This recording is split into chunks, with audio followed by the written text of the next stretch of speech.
संयोजक अरविंद केजरीवाल ने पंजाब के मुख्यमंत्री चरणजीत सिंह चन्नी के 2 सीटों से चुनाव लड़े जाने को लेकर प्रतिक्रिया दी है। बकौल केजरीवाल, मैंने कहा था हमारे सर्वे के मुताबिक चन्नी जी चमकौर साहिब से हार रहे हैं। आज कांग्रेस ने ऐलान किया है वह 2 सीटों से चुनाव लड़ेंगे, इसका मतलब है सर्वे सच है। पश्चिम बंगाल के राज्यपाल जगदीश धनखड़ ने रविवार को महात्मा गांधी की 74वीं पुण्यतिथि के मौके पर कहा कि बंगाल लोकतंत्र का गैस चैम्बर बनता जा रहा है। बकौल धनखड़, हम इसे मानवाधिकारों के उल्लंघन की प्रयोगशाला नहीं बनने देंगे। बंगाल में कानून का राज नहीं है। उन्होंने आगे कहा कि बंगाल में केवल शासक ही शासन करता है। केरल के मुख्यमंत्री पिनराई विजयन ने रविवार को महात्मा गांधी की 74वीं पुण्यतिथि पर कहा कि महात्मा गांधी की हत्या उन्हीं ताकतों ने की जो आज भी धर्म के नाम पर लोगों को कत्ल करती है। उन्होंने कहा कि ये ताकतें आज हमारे देश के लिए सबसे बड़ा खतरा है। गांधी जी की स्मृति अब पहले से कहीं ज़्यादा अधिक प्रासंगिक है। केंद्रीय मंत्री कपिल पाटिल ने कहा कि पाकिस्तान अधिकृत कश्मीर संभवतः 2024 तक भारत का हिस्सा बन जाएगा। बकौल पाटिल, केवल प्रधानमंत्री नरेंद्र मोदी और गृह मंत्री अमित शाह ही देश के लिए कुछ चीज़ें हासिल कर सकते हैं। उन्होंने कहा पीएम मोदी को देश का नेतृत्व करना जारी रखना चाहिए क्योंकि उन्होंने सीए और अनुच्छेद 370 को लेकर ऐतिहासिक फैसले किए हैं। भारतीय किसान यूनियन के नेता राकेश टिकैत ने कहा कि सरकार द्वारा किसानों से वादा खिलाफी के खिलाफ 31 जनवरी को कृषि मुद्दों पर देश भर में विश्वासघात दिवस मनाया जाएगा। टिकैत ने ट्वीट कर किया कि सरकार ने 9 दिसंबर के जिस पत्र के आधार पर आंदोलन स्थगित किया था, सरकार ने उनमें से कोई वादा पूरा नहीं किया है।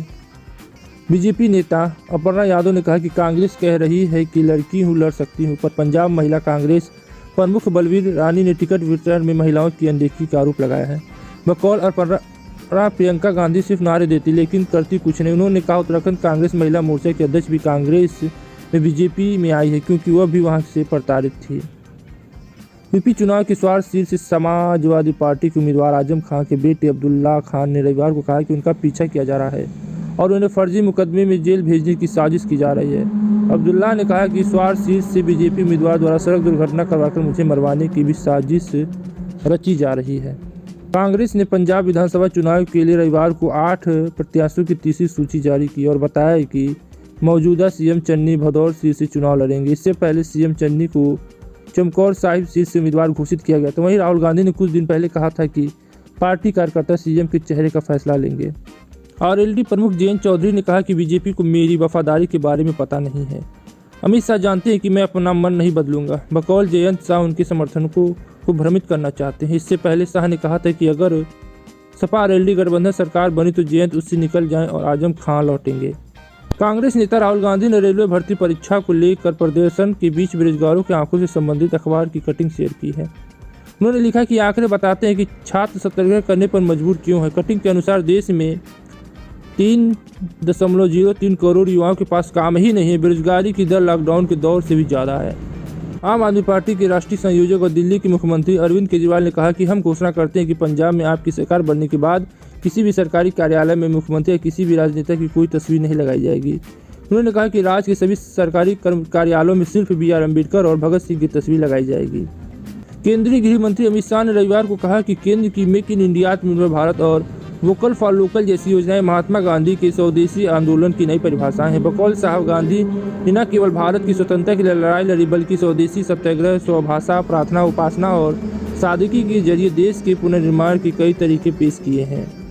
भारत और इजराइल के संबंधों में 30 साल पूरा होने पर प्रधानमंत्री नरेंद्र मोदी ने इजराइल के साथ संबंधों को आगे बढ़ाने के लिए इससे बेहतर समय नहीं हो सकता है।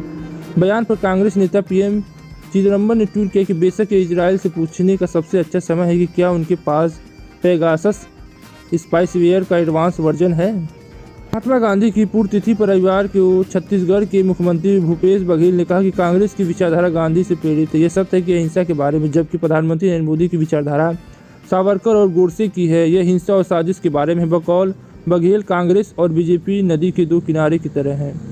शायर मुन्ना राणा ने एक न्यूज़ चैनल से बातचीत में कहा कि अगर योगी आदित्यनाथ दोबारा उत्तर प्रदेश के मुख्यमंत्री बने तो वह राज्य को छोड़कर कोलकाता या दिल्ली चले जाएंगे। उन्होंने कहा कि जब हमारे ऊपर फर्जी मामले हो, इतना हंगामा जैसे हम ना कोई माफिया का घर हो, हम ना हो कोई दाऊद इब्राहिम का घर हो।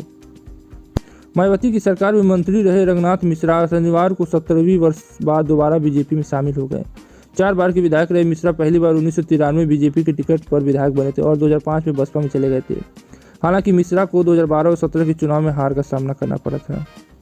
पंजाब कांग्रेस अध्यक्ष नवजोत सिंह सिद्धू ने शनिवार को अमृतसर पूर्व सीट से पंजाब विधानसभा चुनाव के नामांकन दाखिल कर 44.63 करोड़ की संपत्ति घोषित की है। बकौल हकनामा सिद्धू और उनकी पत्नी नवजोत सिंह सिद्धू के नामांकन में लमसम 3.28 करोड़ और 41.35 करोड़ की चल और अचल संपत्ति, इसमें 2 लैंड क्रूज और एक फॉर्च्यूनर शामिल है।